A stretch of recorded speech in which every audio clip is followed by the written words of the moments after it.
Bonjour, Chimekanek Nijinika, Samik Dodam, Saginaw Chippewa Dojiba, Anishinaabe, and Dao. Like to welcome everyone for our afternoon program of this honoring, healing, and remembering ceremony that we're having at the Mount Pleasant Indian Industrial Boarding School.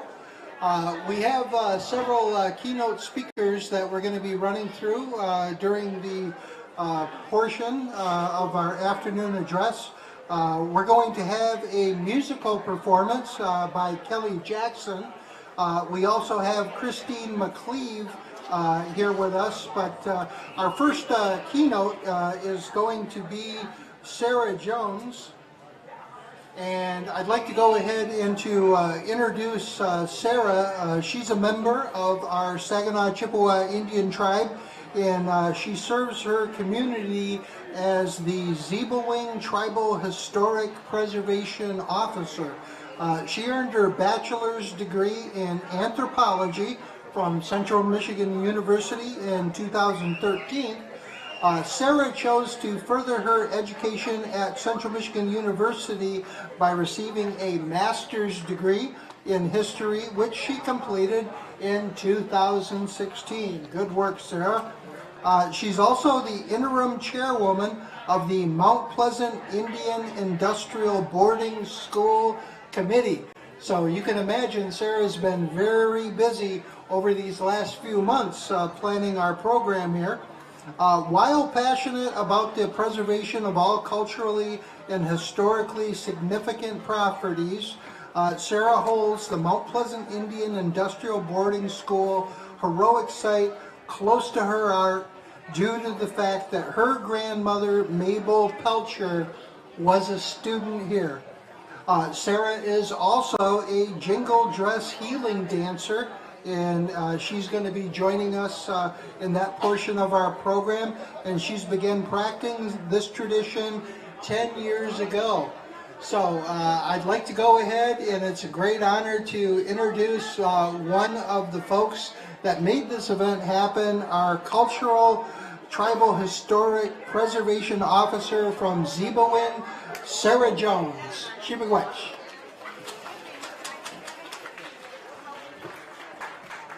Thank you, Joe. Ani, ishkure koina dishnakas, makwando dem. And what I just said is hello, my name is Firewoman, and I am from the Bear Clan.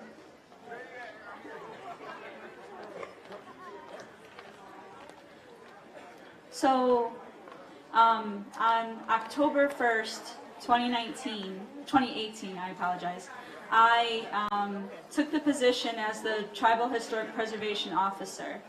I was sworn in by our chief, Ronnie Ekdahl, and I take this job very seriously. And one of the things that I hold near and dear to my heart is preserving the Anishinaabe history of this boarding school. And as Joe mentioned earlier, my grandmother attended this institution in the latter part, or the middle part of the 1930s, I believe 1933 and 1934. And 3 of her siblings passed away. Naomi, Denison, and Wellington.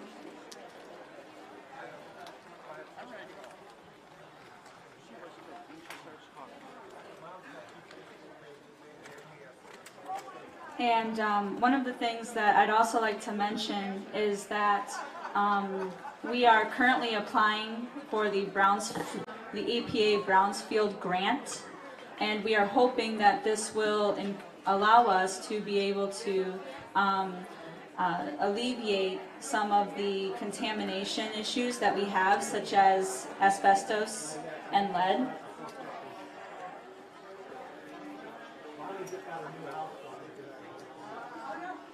Because as you can imagine, the fact that these buildings have asbestos and lead in them is not safe, not only for the environment, but it's also been a hindrance in terms of moving forward with the preservation of this site. I'm not exactly sure when we will get more information on that, whether or not we receive the grant. However, we will definitely send out notices regarding this. Another site that we are looking to preserve is the Pelcher-Pigo Stone House. And this is believed to have been a safe haven for runaway students from this site. We received this information based on the oral histories that have been told to us from the Pigo family.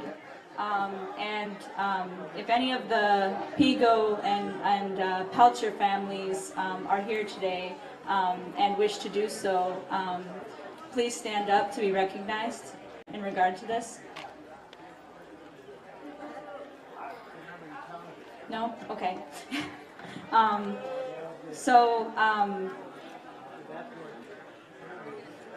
With that being said, the Tribal Heritage Grant is something that we received very recently, because of this grant, we are looking to start the collection of oral histories and possibly even begin archaeological investigation regarding the Pelcher-Pigo Stone House.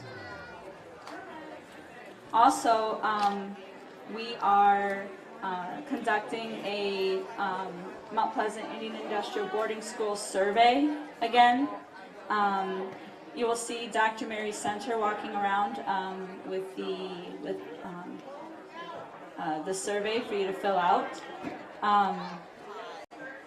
And essentially what this survey is that it will help us determine the community's wishes in regard to the future of the site and its use. Also, one last side note is that the Mount Pleasant Indian Industrial Boarding School Committee is currently seeking members. So if anyone is interested, please feel free to contact me. My business cards will be at the Ziegling desk. And I really appreciate your time. Apchigo miigwech.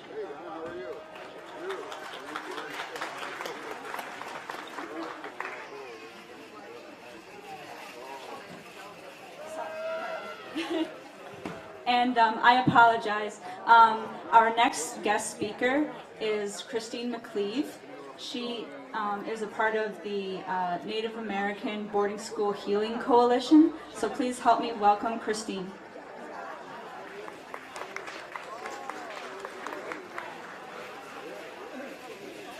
Bonjour. Dinwe Mayinduk, Dindizi Indigenakaz, Makinakwaju and Dunjiba, Mikizi and Dudame. And I have a PowerPoint, but I can't see the projector, so I'm going to come down there.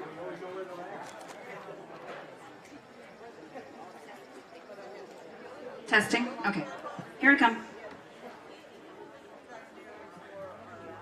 Hi. I'm giving the cameraman a challenge too. All right, so we'll have some slides up here in a second, but I just want to say what an honor it is to be here today and how absolutely beautiful these ceremonies have been. As the executive director for the National Native American Boarding School Healing Coalition, it is absolutely wonderful to see this type of community healing and honoring and remembering our histories in action. And I just, I was talking to Pumpkin earlier about how beautiful the ceremonies were.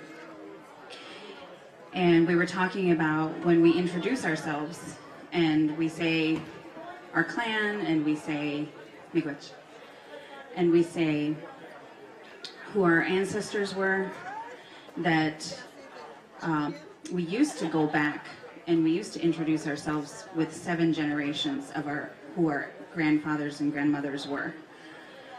And she was talking about somebody who had gone back 5 generations, and she said, he's almost complete. And it made me think of how the definition of healing is that we are made whole again. And so as part of our healing, if we have our memories, as Indigenous people, we're keepers of our memories.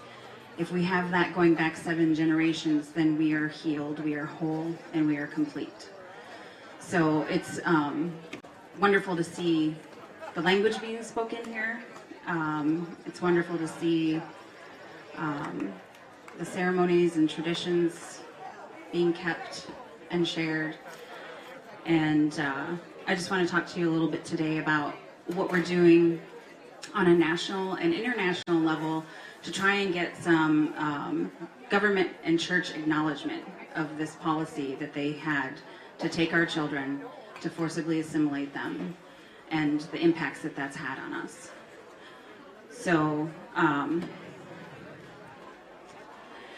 Dr. Maria Yellowhorse Braveheart coined the term historical trauma, and she defines it as the cumulative emotion over one's lifetime and from generation to generation following the loss of lives, land, and vital aspects of our cultures.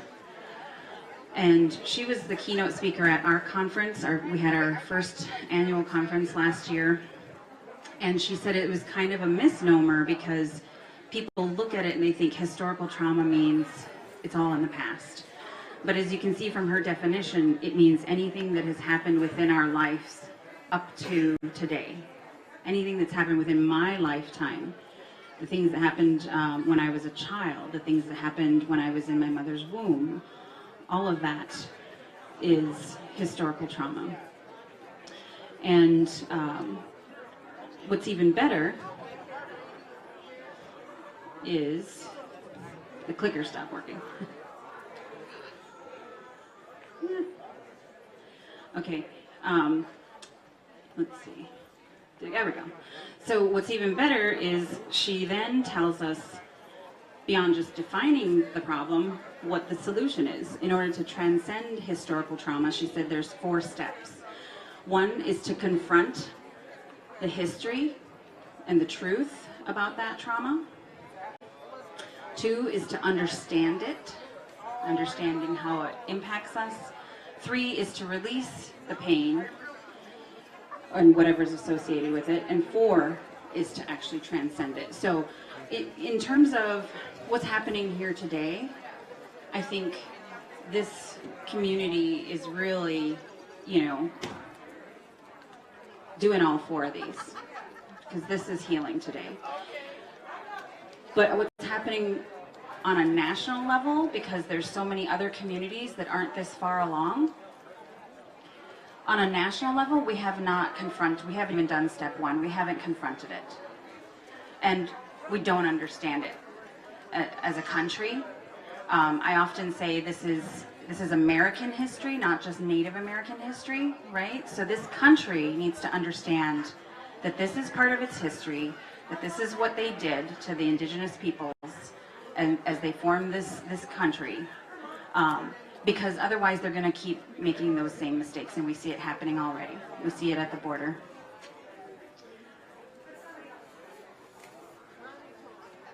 Oh, this is... Okay.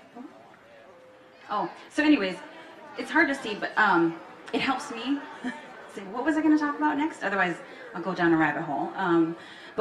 So the National Native American Boarding School Healing Coalition is a nonprofit that was formed after the Canadian Truth and Reconciliation got going. They had a national symposium in 2011, and they brought together leaders from across the U.S. and some of the commissioners from Canada were there, and they said, we need a process like this in the U.S. And so they formed this nonprofit. The Native American Rights Fund was our fiscal sponsor, so they helped get us going. And our board of directors is 100% Native American. We're a coalition of members, and individuals can join. It's free to become a member as an individual. Tribal organizations, and then non-Native organizations can also join. And you have to be a regular member, which means an Indigenous person, to be on the board of directors. So our mission, our vision is restoring indigenous cultural sovereignty. So seeing what was taken, brought back, revitalized. And our mission is to address and understand the ongoing trauma and impacts of the U.S. boarding school policy. So we already know kind of, the general history that that this was part of actually two different pieces of legislation that the government put into place that allowed these boarding schools to happen, that allowed them to actually use federal money to be run by churches. The first one was the Indian Civilization Act from 1814, and that, just like it says, the Indian Civilization Act was, it created a fund within the government that was meant to use the monies to civilize the Indians. And in 1869, Grant's peace policy made it possible for those monies from the Indian Civilization Fund to go to churches because they were having problems with some of the Indian agents being corrupt. And so that's how that legislation happened, even though we're supposed to have separation of church and state. And then that whole idea that even allowed for them to come here, take the land, and create all these rules about us as sovereign nations and indigenous peoples came from the doctrine of discovery, which was in 1493, the Pope issued a decree that said that if there were lands that were not being used by Christian people, that they could claim them for the church. And so that is how that era of settler colonialism really took hold. And this idea of manifest destiny, you can't really see it there, but there's a photo of a painting called American Progress. You may have seen this painting. It's this like angel dressed in white, and she's floating across the prairie, and in the background to the east, there's, she's stringing a telephone wire, and you can see the railroad coming through, and you can see farmers doing agriculture, and way in the back there's like a city, with some steamships. And off to the west, it's all dark and cloudy, and she's chasing away the Indians and the buffalo. And that painting is from 1872, and it's titled American Progress.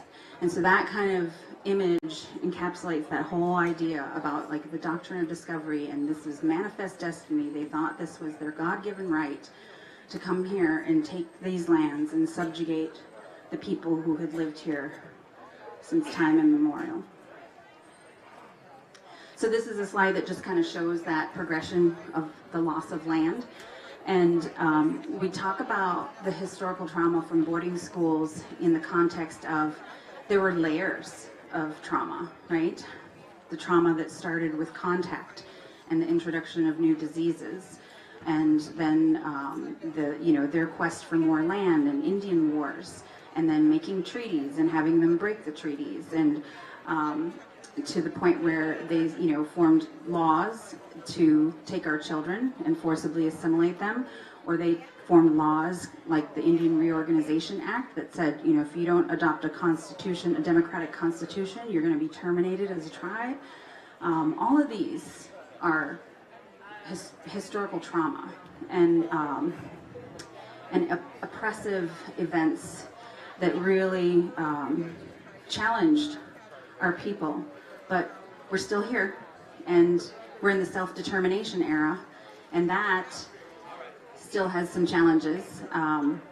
But at least now there's lots of legislation that's that came out of like the end of the civil rights movement and the American Indian movement that's here to protect us, like the American Indian Religious Freedom Act, the Indian Child Welfare Act, the Indian Education Act, all these things to state that we have the same rights as other people.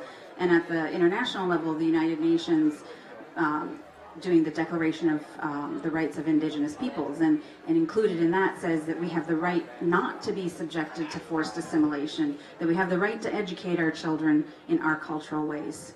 Things like that you think are common sense, but it's taken the world some time to get that sense of justice into its legal systems.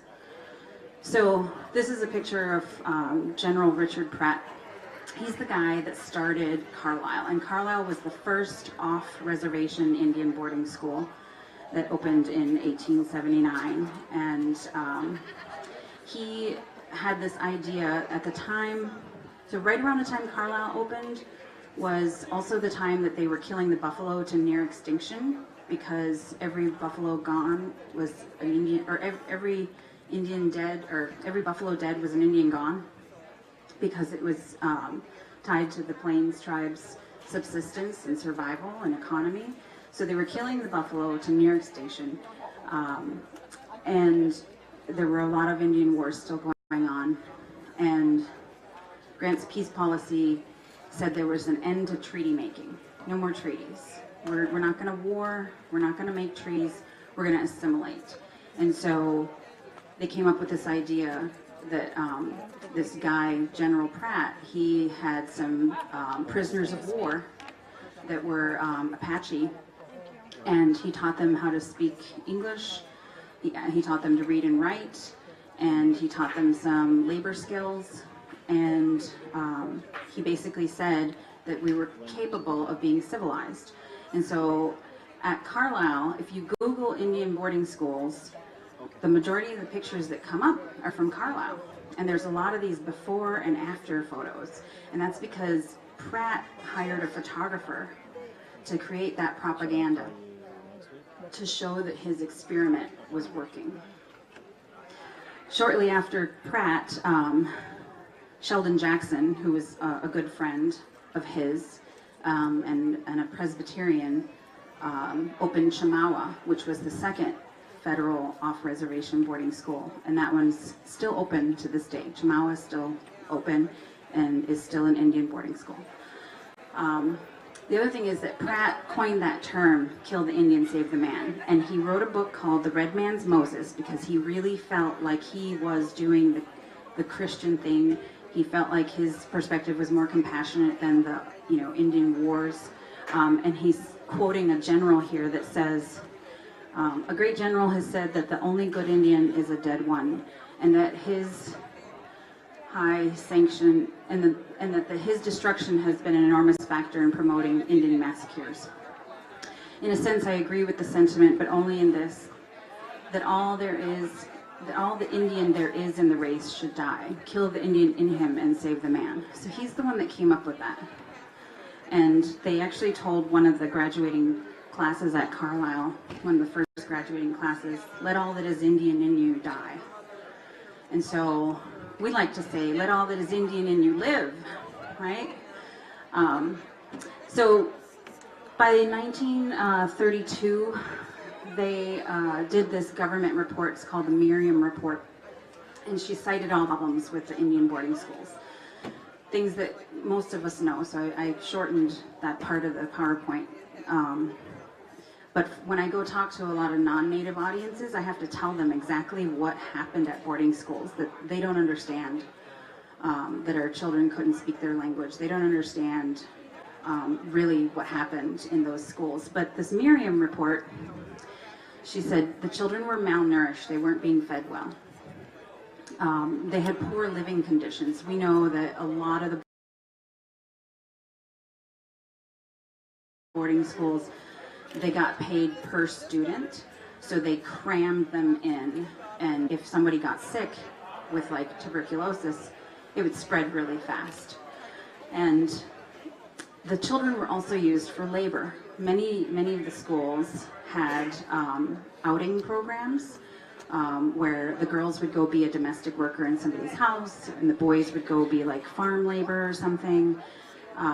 And the money would go back to the school, and they would put it into an account for the student. But of course, the student only got a small percentage of that money. The other thing was that they used corporal punishment. We have seen things like child-size handcuffs that were from Haskell. They have them on display there at their museum. We know stories of children who were locked away in cellars and things like that. And also stories of physical abuse that went beyond just corporal punishment.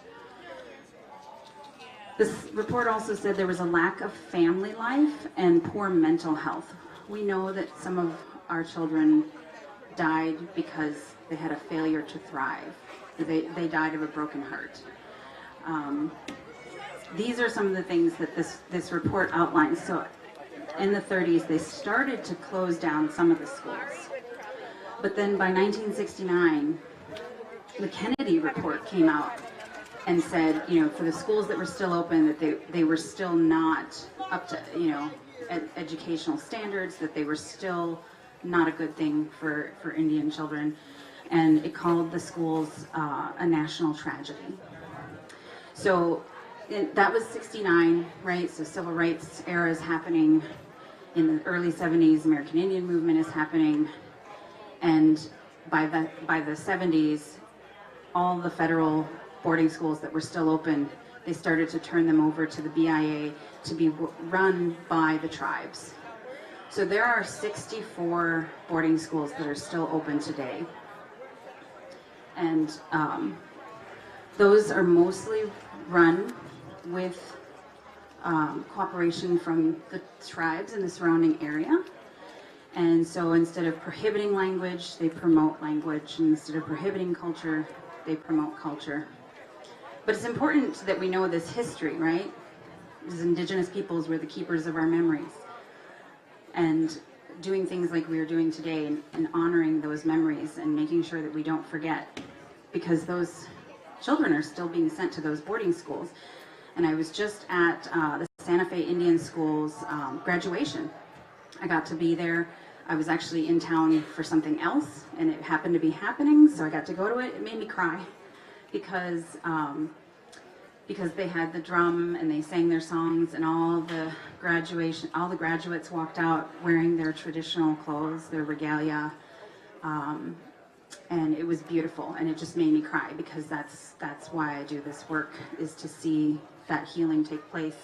But at the same time, they're really proud of their school, and they mentioned the history, but then they said, forget that, think of what Santa Fe Indian School is today. And I was like, no, don't forget it, don't ever forget it. These young people need to know that legacy. They need to know, even if that's not what the school is today.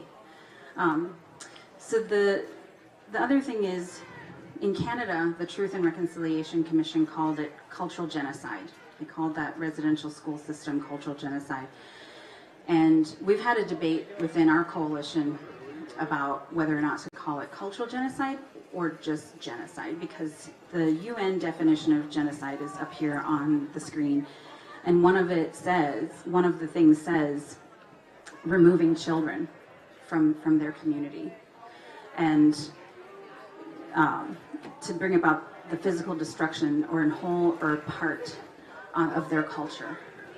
So it's not just cultural genocide, it's genocide. And this is the quote about, we have the right as Indigenous peoples not to be subjected or to forced assimilation or destruction of our culture. The United States has not ratified, they didn't sign on right away to the Declaration on the Rights of Indigenous Peoples, and eventually they signed on, but they haven't ratified it. So it's kind of like a sneaky political move to say, yeah, we signed on, but they're not enforcing it. So there is, can you hear me back? There's a publication that we put out. There's copies over there on the registration table. So if you didn't get one, you should grab a copy of this publication. It has a few cool things in it. I don't have another hand to open it to show you, but inside, in the centerfold, there's a map of all the boarding schools in the U.S. Nobody knew how many boarding schools we had. People from Canada that worked with the Truth and Reconciliation Commission would contact us and say, yeah, how many schools did you guys have? How many children? Nobody knows. We tried to ask the U.S. government, And their response was, we don't do research. So we had independent researchers look into it. One of our founding board members, Dr. Denise Lajmader, she spent 6 years pulling up this list and researching and finding all these boarding schools. She found 357 boarding schools in the U.S., off-reservation boarding schools. And we also talk about in this publication that the boarding school policy was the United States' first Indian child welfare policy. So we think about ICWA and how that was recently under attack in this country, and people not understanding why ICWA was even enacted. Why did we need a law to protect our children? Because previous to that, the government's policy was to take our children. So is it any wonder that there are systems that are still in place to take our children? There's a reason why Indian children are the highest percentage of ethnicity represented in foster care, right? We're 2% of the population overall in the U.S., but we're like a quarter of the foster care system children. Depending on where you go, some states the numbers are higher. In Alaska, they're 49% of all the foster care children. So we have an article in that publication talking about that. We also launched a study in partnership with the University of Minnesota looking at child removal. So if you go onto our website at boardingschoolhealing.org, you'll get a pop-up that asks you to take the survey. So if you are a Native person, you should take the survey. If you have boarding school history in your family, or if you went to a boarding school, or if you have experienced adoption or foster care, all of those questions will be asked on that survey so that we can learn more about the impacts. This survey our goal is to prove what we already know, right? Because we have our PhDs in life experience and Indian knowledge, traditional knowledge, but sometimes academic people want us to prove it with empirical data. So we're doing a study, and we're going to show them that there is this connection within families, that if people had boarding school history in their family, that they're later more likely to experience issues with foster care and adoption. So one of our board members is Sandy Whitehawk, and she works with returning adoptees to their communities. And she has heard so many people say that, because she often helps reconnect them with the birth mother, and so many of these birth mothers went to boarding school. So if the message to us is that somebody else is better off raising your child, and you were raised by an institution, and then grow up and you have a kid, you might think that it might be better for someone else to raise your children, but we know that's not true.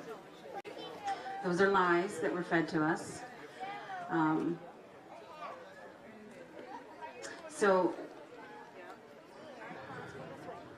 this is a good place for my story. My great-grandfather went to Carlisle, and my grandfather went to 2 boarding schools. He went to Marty Catholic Indian School, and he went to Haskell.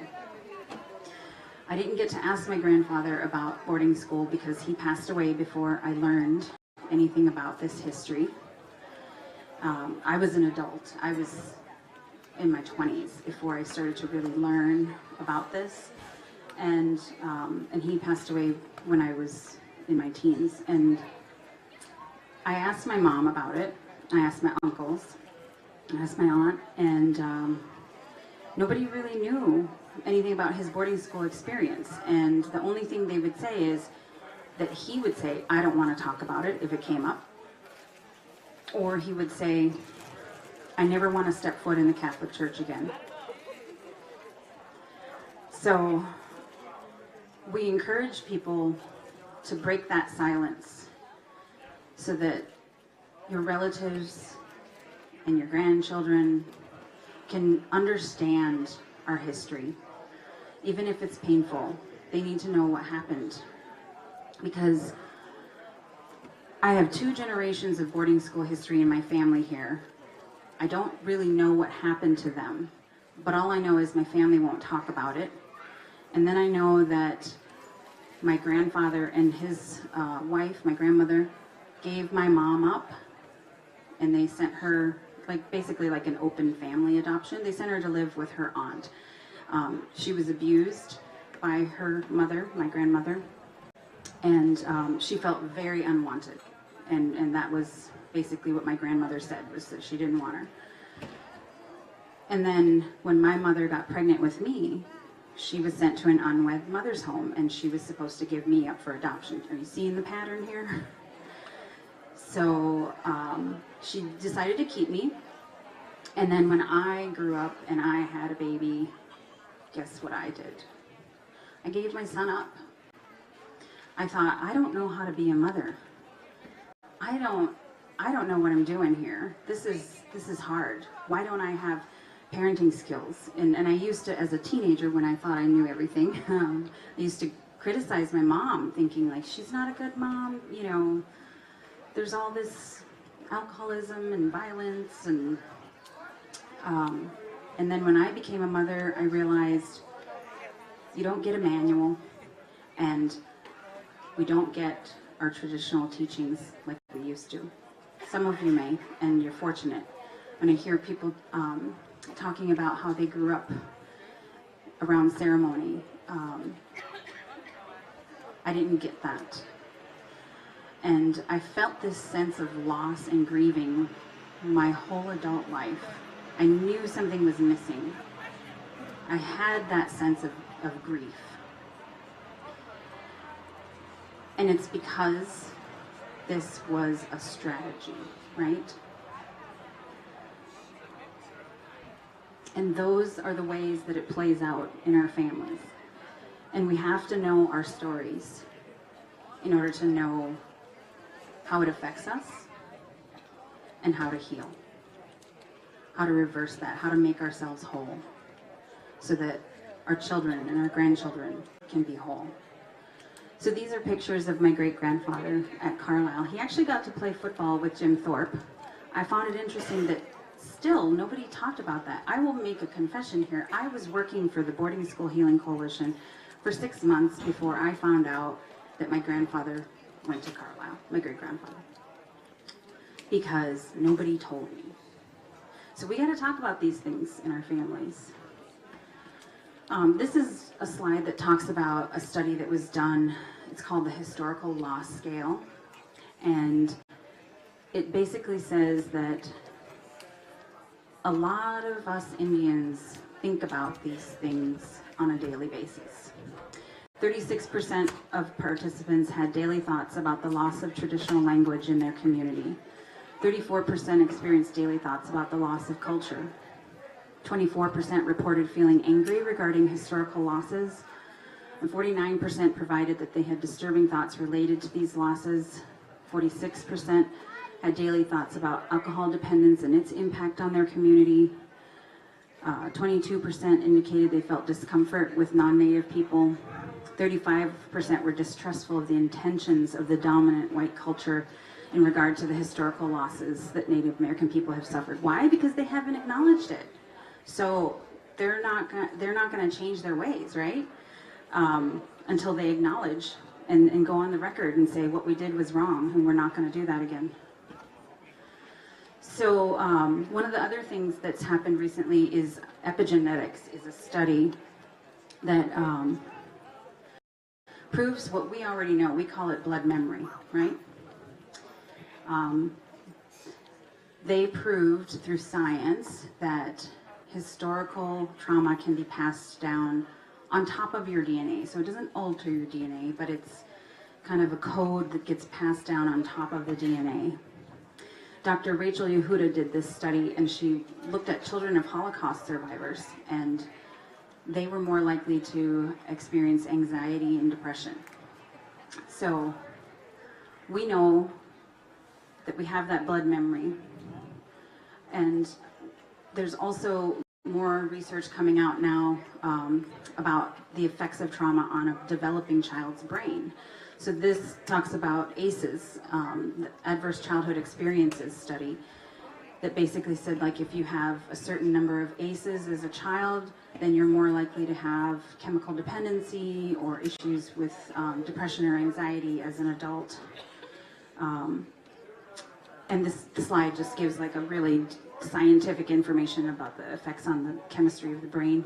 And then this talks about that cycle, right? So if as a child my mother experienced trauma, which she did, then she grows up to be an adult with some of those issues that, you know, that the ACEs study proved, right?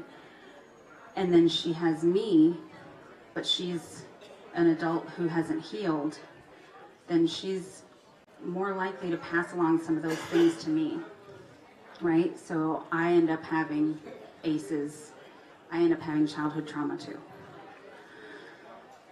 So, but we absolutely know there's hope for healing.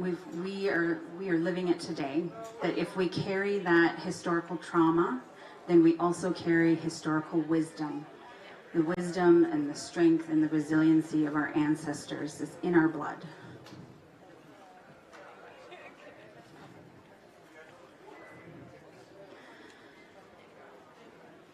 And now I'm going to talk a little bit about some of our programs. So, like I mentioned, boardingschoolhealing.org is our website, and we're trying to do a lot. Good gosh, we're trying to do so much. We're trying to raise awareness. We're trying to get the U.S. to acknowledge. We're trying to get access to justice. We're trying to find all the records to the boarding schools. We're trying to connect with communities like this. We're trying to connect you to other communities. It's a huge mission, and we're a staff of 2 with a lot of volunteers. So, you know, come join us. Check out our website. We have a database on the website that is the beginning of what will become a digital archive, the first ever digital archive of Indian boarding school records. So remember I said we asked the government about this history and the numbers, and they said we don't do research. They have records that are spread out. The federal archives, there's a slide here somewhere for it, but your Chippewa talked about it, you know, and Shannon talked about it, that when this boarding school was running, they only reported 5 deaths, but thanks to the diligent researchers at your tribe, they found through other records, death records and county records, that there were actually more, 227 children that died, right? So those federal records, even though they're incomplete, they're still important. But when we looked at the federal registry of all those records, they only have 61 schools. Remember I said there's 357 schools. So they have like 20% of the records. The rest of those records are held by churches or private collections, and the government's not helping us. So what we did was we went to the United Nations and we said, we don't have access to justice, because in Canada, this was the Truth and Reconciliation Commission was the part of a class action settlement. They had a lawsuit. Here in the U.S., the statute of limitations is 40 years. We can't do a class action lawsuit. It's expired. The statute is expired. So there's no access to justice. There's nowhere we can go and say, this was something the U.S. did that was wrong and we deserve justice. We also, the United Nations has this concept that says you have the right to the truth. Yeah, we have the right to the truth about how many boarding schools they ran. What were the years of operation? Who ran them? Was it a federal or a church-run school? How many students did they take? Where were those students from? What happened to those students? We know in Canada that thousands of children died or went missing because in Canada they got all the records. That was part of the settlement deal. They brought all the records together, and the Truth Commission looked at those records and came out with their 7-volume report at the end. So we're going to the United Nations and we're saying, U.S. isn't giving us access to justice, the U.S. isn't upholding our right to the truth, And they took our children and they went missing. And so we did a filing to the working group on enforced and involuntary disappearances to say that these children were taken and their whereabouts are still unknown. And Saginaw Chippewa Tribe was part of helping us do that filing, and that information about Mount Pleasant School is listed in that information we took to the United Nations about how the government, even though we don't even have all the records, some of the records that we do have, we can see clearly they didn't keep good records and they're not telling us the whole truth. And we deserve to know where our children are. So this is a picture. We came here in March, and Zebawing hosted us, and Shannon was part of this strategic planning session that we did, and we had one of the TRC commissioners from Canada come be part of our 10-year strategic plan. So we're going to be announcing the results of that 10-year strategy very soon. It was funded by this group that wants to give us, hopefully, a big chunk of change to get this work really off the ground. You know, so we're talking about all these strategies about like research and advocacy, when really that'll only take us so far. And what really is going to make this a national movement is the grassroots work that you all are doing. The grassroots work that includes your stories, your connection to your ancestors and your relatives, and your spirit that moves us towards that healing. Some of the tribes are repatriating their children from Carlisle Indian Boarding School, so that's another thing that's happening around healing. Carlisle's a unique situation because nowadays it's actually called the Army War College. So the land that Carlisle was on was actually like an army post, and so those children that died at Carlisle and were buried there is federal land. And so that is one thing that the government is doing that is, you know, honorable in this case, is that they said they would repatriate those children because the Northern Arapaho tribe asked for their children to be repatriated. And then the Rosebud Sioux tribe asked, and then the Army said, we will open this up to any of the tribes who have children buried here. And so far they've repatriated from Northern Arapaho, Rosebud,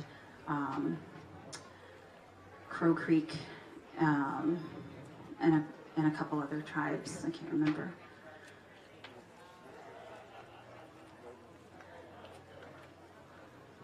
Well, we're having a conference again this year. We just announced it. It is in November, and it'll be in Tulalip, Washington. The tribe there is hosting us.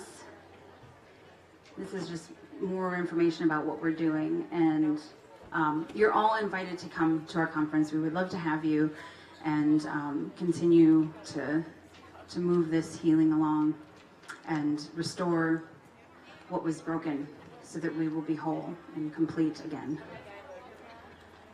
And so the clicker's not working, but all this information that I shared is on our website. So a couple key takeaways. Come to the conference in November. Take the survey online. We're hiring, or you can join as a coalition member. And thank you so much for having me here today. And I know it's really heavy, what we're talking about, and I tend to bring this like big giant perspective, like I'm, you know, zooming out and looking at the earth from afar. And it's really grounding to come and be here with you all and to set foot on this sacred land where our children lived and died, and to see you honoring their memories. It truly is healing, so Chimigwich.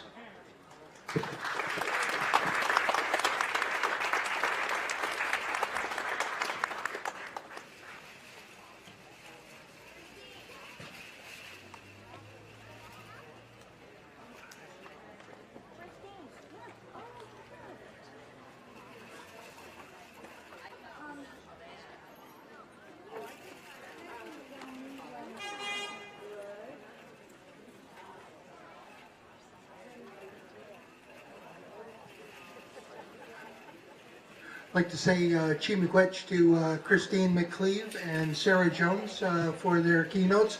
Let's give them another hand, guys. On behalf of Zibuan Cultural Society, if you would go ahead and to check out our tribal website, www.sagchip.org, what we're going to work out through our public relations department is to be able to get this PowerPoint that Christine was able to share with you. We'll get that over on our tribal website, and that way you could go ahead and to download that. I also wanted to mention next week on Wednesday and Thursday, we're going to be having the second annual Tribal Opioid Summit right there at Soaring Eagle Entertainment Hall. Registration for the Opioid Summit is $25. We are sponsored by the CMU College of Medicine. We're offering 13.75 CME credits along with social work credits for our health professionals, law enforcement officials, and community. So if you'd like to learn a little bit more about the opioid crisis, that's going to be Wednesday and Thursday of next week, and that information can be found on the Saginaw Chippewa Tribal website. We have one more keynote that we'd like to share with you for the afternoon. Kelly Jackson is going to be joining us shortly, and she's going to be able to go ahead and to set up, and then we're going to go ahead and to adjourn to the arena area for our jingle dress dancers, and we're going to close our session with that. But I just wanted to go ahead and to read a little bit about Kelly Jackson. She's a tribal member from Lac du Flambeau, Lake Superior, Chippewa.